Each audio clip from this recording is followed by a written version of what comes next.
GVMC standing committee ఎన్నికల్లో కూటమి ఘన విజయం సాధించింది. 10కి 10 స్థానాలను టీడీపీ అభ్యర్థులు గెలుచుకొని వైసీపీకి షాక్ ఇచ్చారు.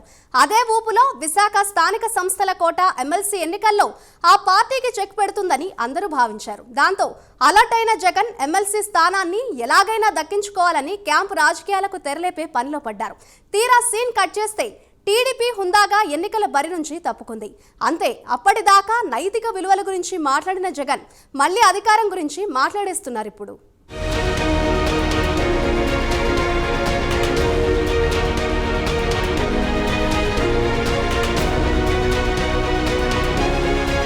Greater Visakha municipal corporation standing కమిటీల ఎన్నికల్లో కూటమి విజయకేతనం ఎగురవేసింది. 10కి 10 స్థానాలు పొంది ఘన విజయం సాధించింది. ఉత్తరాంధ్ర వైసీపీ కోఆర్డినేటర్ వైవి సుబ్బారెడ్డి విశాఖలో మకాం వేసి పార్టీ వీడతారన్న కార్పొరేటర్లతో చర్చించినా, మిగిలిన వారితో క్యాంపు రాజకీయాలకు తెరలేపినా ఆ పార్టీకి ఓటమి తప్పలేదు.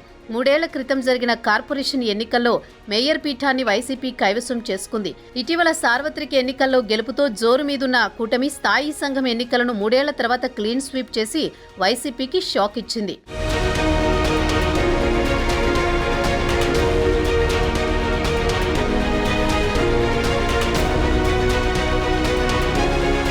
స్థాయి సంఘ ఎన్నికల్లో 10 స్థానాలకు వైసీపీ, టీడీపీ అభ్యర్థులు పోటీ పడ్డారు. మొత్తం 96 మంది కార్పొరేటర్లు ఓటు హక్కు వినియోగించుకున్నారు.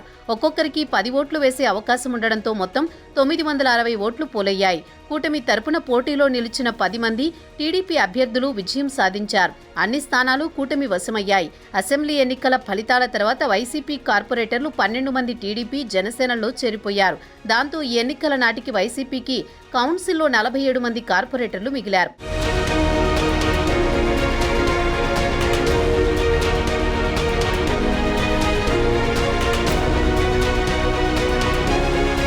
అందులో 4 కార్పొరేటర్లు వైసీపీ పెద్దలు నిర్వహించిన శిబిరానికి డుమ్మా కొట్టారు.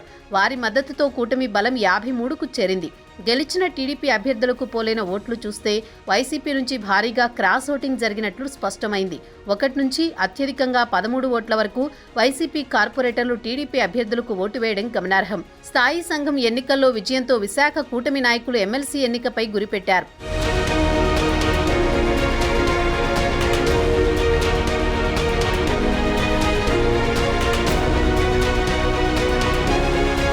జీవీఎంసీ ఫలితాలే ఎమ్మెల్సీ ఎన్నికల్లో రిపీట్ చేయాలని చూసిన కూటమి నేతల ఆశలకు ముఖ్యమంత్రి చంద్రబాబు బ్రేకులు వేశారు. ఎమ్మెల్సీ ఉప ఎన్నికల్లో గెలవాలంటే పెద్ద కష్టం కాదు. అయితే హుందా రాజకీయాలు చేయాలన్న ఉద్దేశంతో చంద్రబాబు ఫైనల్ డెసిషన్ తీసుకున్నారు. అప్పట్లో జరిగిన స్థానిక ఎన్నికల్లో వైసీపీ ప్రభుత్వ అక్రమాలు, దౌర్జన్యాలతో టీడీపీ పోటీ చేయలేదు. అయితే అధికార మార్పిడి తర్వాత స్థానిక సంస్థల ప్రజాప్రతినిధులు పెద్ద ఎత్తున కూటమి వైపు వస్తున్నారు.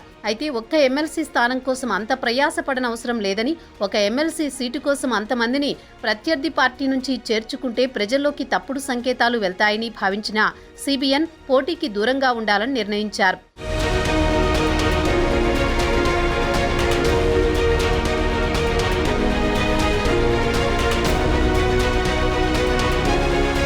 టీడీపీ నిర్ణయం ప్రకటించడానికి ముందే ఎమ్మెల్సీ ఎన్నికపై మాజీ సీఎం జగన్ అప్రమత్తమయ్యారు. జిల్లాకు చెందిన స్థానిక సంస్థల ప్రజాప్రతినిధులతో తాడేపల్లి ప్యాలెస్లో వరుస సమావేశాలు నిర్వహించారు. ఈ ఎన్నికల్లో ఓటర్లుగా ఉన్న జీవీఎంసీ కార్పొరేటర్లు, నర్సీపట్నం, యలమంచిలి మున్సిపల్ కౌన్సిలర్లు, జెడ్పీటీసీ, ఎంపీటీసీ సభ్యులు, అరకు, పాడేరు అసెంబ్లీ నియోజకవర్గాల వైసీపీ ప్రజాప్రతినిధులతో జగన్ భేటీ అయ్యారు. ఉమ్మడి విశాఖ జిల్లాలో వైసీపీ తిరుగులేని మెజారిటీలు ఉన్నాయని, టీడీపీకి తగిన సంఖ్యాబలం లేదని, అయినా టీడీపీ అనైతికంగా పోటీకి దిగుతోందని విలువలు, విశ్వసనీయతల గురించి తెగ మాట్లాడేశారు.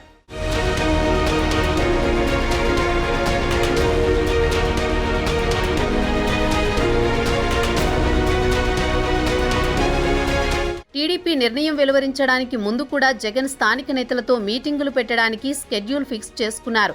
అయితే టీడీపీ పోటీకి దూరంగా ఉండాలని నిర్ణయించుకోవడంతో జగన్ ఒకంత రిలాక్స్ అయినట్లు కనిపించారు. విలువలు, విశ్వసనీయత అంటూ వేలగా మాట్లాడిన జగన్ వాయిస్లో స్పష్టంగా తేడా కనిపించింది. వచ్చే ఎన్నికల్లో తమదే విజయం, ఎందుకంటే తాము ఎవరిని మోసం చేయలేదు, అబద్ధాలు చెప్పలేదని మళ్లీ కాన్ఫిడెన్స్ ప్రదర్శిస్తున్నారు.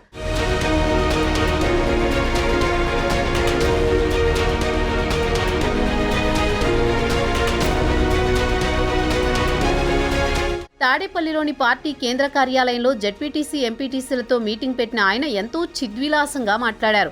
చాలా రోజుల తర్వాత ఆయన ముఖంపై చిరునవ్వు కనిపించింది. ఇక ఎప్పటిలాగే శాంతి భద్రతలు క్షీణించిపోతున్నాయని వల్లెవేశారు.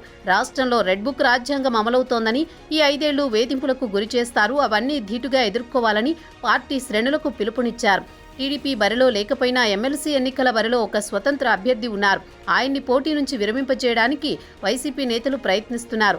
అది వర్కౌట్ అవుతుందో లేదో అని జగన్ తిరిగి బెంగళూరు నుంచి వచ్చి విశాఖ నేతలతో మీటింగులు పెడుతున్నారన్న అభిప్రాయం వ్యక్తమవుతోంది.